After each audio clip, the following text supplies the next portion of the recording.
Salut et bienvenue sur ma chaîne Romy Wachendou. Comment vous allez? Moi je vais bien, j'espère que vous aussi.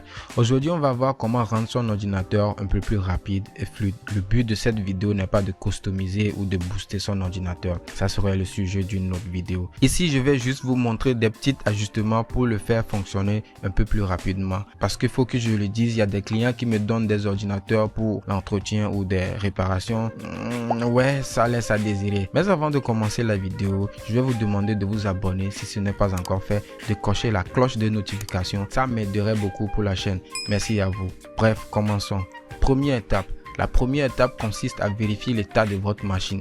Par machine, je vais dire ordinateur portable ou UC. Est-ce que les grilles d'aération ne sont pas bouchées par la poussière? Est-ce que les ventilateurs tournent encore très bien, qu'il n'y a pas de bruit bizarre venant du ventilateur? Ou le ventilateur souffle à fond après seulement 2 minutes d'utilisation? Est-ce qu'il y a encore assez de pâte thermique entre le processeur et la plaque qui conduit la chaleur ou c'est carrément sec? Si vous utilisez votre ordinateur régulièrement et que cela fait 6 mois, 1 an ou plus, je pense que votre ordinateur se trouve dans l'un des cas que je viens d'énumérer. Sinon, ça dépend aussi dans le milieu dans lequel vous utilisez régulièrement votre ordinateur. La chaleur produite par votre ordinateur ou précisément le processeur ne sera pas bien évacué, ce qui va obliger votre processeur en premier temps à se brider, c'est-à-dire fonctionner plus lentement pour produire moins de chaleur.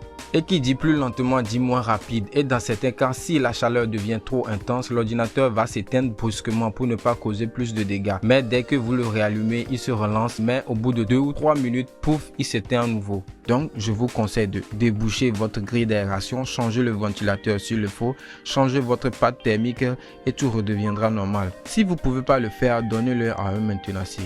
Deuxième étape, vérifiez le type de BIOS que votre ordinateur possède. Je vous épargne les termes techniques, mais en gros, le BIOS classique ou le BIOS dit UEFI.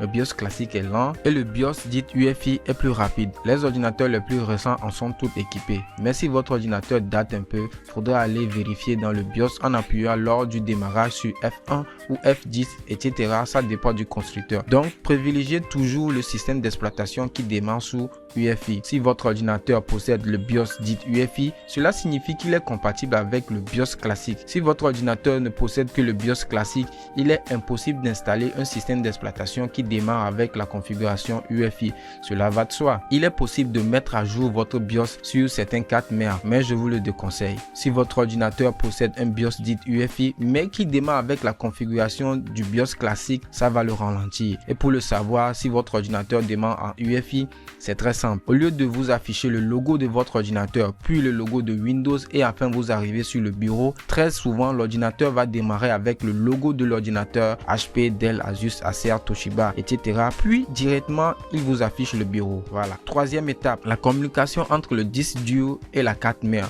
Pour cette étape, vous devrez rentrer dans votre BIOS et le vérifier. Ça doit être réglé sur HI et non IDE. Mais attention, si c'est déjà sur IDE et que vous voulez le changer en HI, sauvegardez tous vos dossiers importants d'abord car vous allez devoir tout réinstaller.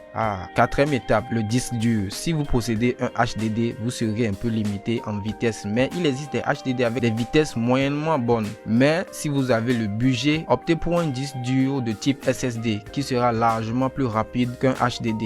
Utilisez les HDD pour un stockage et les SSD pour des systèmes d'exploitation et installation de vos logiciels, etc. C'est tout pour cette première partie. Je ferai une deuxième partie pour d'autres astuces sur Windows même.